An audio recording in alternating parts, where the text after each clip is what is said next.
Salam sejahtera Malaysia, tuan-tuan dan puan-puan yang amat dihormati sekalian. Hari ini terdapat satu lagi info menarik, info hangat. Ini pasti mengejutkan kepimpinan Perikatan Nasional dan Bersatu disebabkan nama Hamzah Zainuddin sebagai ketua pembangkang disebut di dalam artikel ini. Sebuah artikel dari My Metro yang bertajuk Akaun Bank Pemimpin Utama Pembangkang Keluarga dibeku LHDN. Akaun bank milik pemimpin utama pembangkang dan keluarganya didakwa dibekukan LHDN. Difahamkan pembekuan itu dilakukan pihak terbabit. Tindakan itu dipercayai sebahagian daripada siasatan yang dijalankan SPRM terhadap pemimpin berkenaan. Menurut sumber, pemimpin itu akan memberikan kenyataan berhubung dakwaan berkenaan. Saudara-saudara yang amat dihormati sekalian, setelah timbul isu tentang pembekuan akaun bank milik Hamzah Zainuddin. Setelah timbul isu ini, adakah Hamzah Zainuddin bakal ditangkap ataupun Hamzah Zainuddin bakal menerima satu lagi keputusan malang bersama dengan ahli keluarganya yang disahkan oleh LHDN. Dalam artikel yang lain juga disahkan oleh Malaysia Kini, LHDN beku akaun bank Hamzah keluarga. LHDN dilaporkan mengambil tindakan membekukan akaun bank milik seorang pemimpin pembangkang dan ahli keluarganya. Sumber yang tahu berkenaan perkara itu mengesahkan kepada Malaysia Kini bahawa ahli politik tersebut adalah Setiausaha Agung Bersatu Hamzah Zainuddin. Sumber itu juga berkata akaunnya dibekukan bermula hari ini.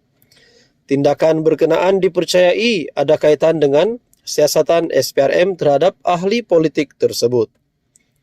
Malaysia Kini telah menghubungi Ketua Pesuruhjaya SPRM Tan Sri Azam Baki untuk mendapatkan maklum balas berkenaan perkara ini. Terdahulu, Desta memetik sumber yang tidak didedahkan berkata, pembekuan akaun tersebut berlaku pada hari ini. Namun laporan itu tidak menyatakan nama ahli politik secara khusus. LHDN enggan mengulas lanjut mengenai perkara itu dan menjelaskan hanya pihak yang terlibat boleh mengesahkan pembekuan akaun berkenaan. Saudara-saudara, ini satu keputusan yang amat mengejutkan untuk kepimpinan Perikatan Nasional, kepimpinan Bersatu. Selesai sahaja pilihan raya negeri, tiba-tiba disahkan Hamzah Zainuddin dan keluarga.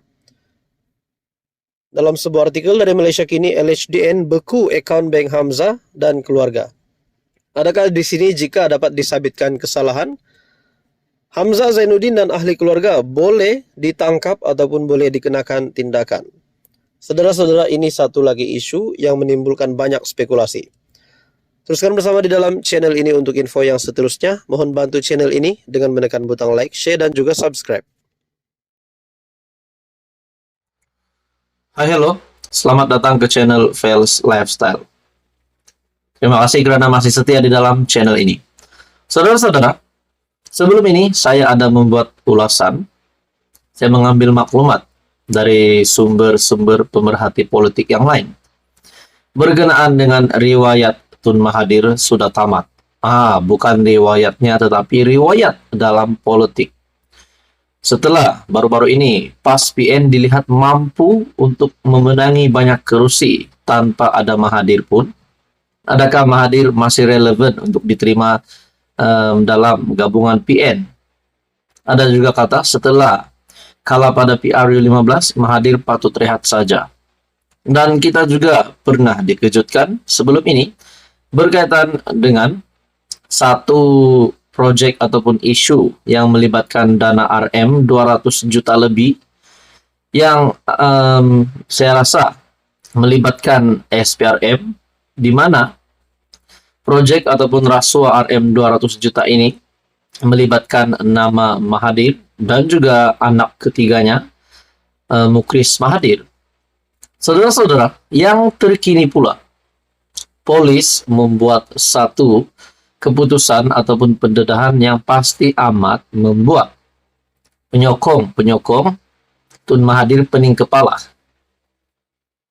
Satu lagi artikel mengesahkan polis ambil keterangan Dr. Mahathir. Wah, kali ini sekali lagi Tun Mahathir namanya disebut oleh polis. Melalui sebuah artikel dari Free Malaysia Today ataupun FMT, polis ambil keterangan Dr. Mahathir berhubung catatan Facebook.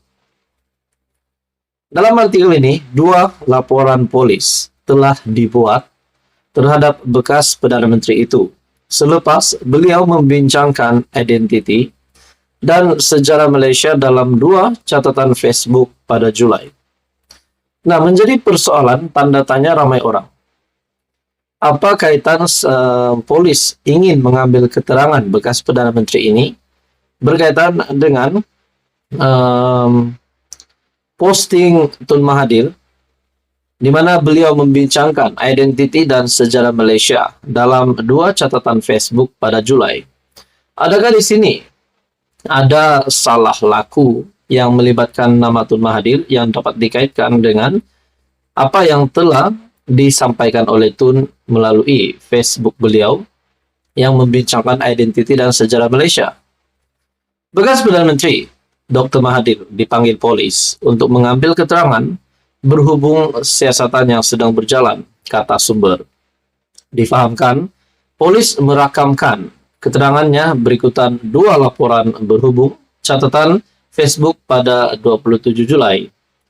Mahathir dijangka mengadakan sidang media berhubung perkara itu petang ini. Pada 27 Julai, Mahathir membuat 2 hantaran Facebook, dengan satunya menyatakan bahwa Malaysia harus diiktiraf terutamanya sebagai sebuah negara Melayu berbanding sebuah negara berbilang kaum. Manakala hantaran kedua pula, Mahathir mempersoalkan sama ada Malaysia telah dijajah oleh pendatang dan keturunan mereka. Tidak diketahui mana satu hantaran Facebook yang sedang disiasat. Apabila saya melihat di sini pada tarikh 27 Julai, Mahathir membuat 2 hantaran Facebook, dengan satunya menyatakan bahwa Malaysia harus diiktiraf terutamanya sebagai sebuah negara Melayu berbanding sebuah negara berbilang kaum. Menurut Anda, tuan-tuan dan puan, saudara-saudara yang amat dihormati sekalian, adakah apa yang dinyatakan Tun Mahathir ini kita dapat sokong, ataupun kita tidak sokong, ataupun kita kekal netral, tidak tahu mau menyokong sama ada Malaysia harus diiktiraf terutamanya sebagai sebuah negara Melayu ataupun sebuah negara berbilang kaum? Pada akhirnya, saudara-saudara, artikel ini mengesahkan polis ambil keterangan Dr. Mahathir berhubung catatan Facebook. Adakah di sini Mahathir terlibat dengan salah laku? Adakah Mahathir di sini akan dikenakan tindakan undang-undang, akan ditangkap, akan diserbu, akan dipenjara? Nah, semua itu menjadi persoalan. Saudara-saudara, tonton dan puan, artikel ini pada 18 Agustus 2023. Sekian saja, teruskan bersama di dalam channel ini untuk info yang seterusnya.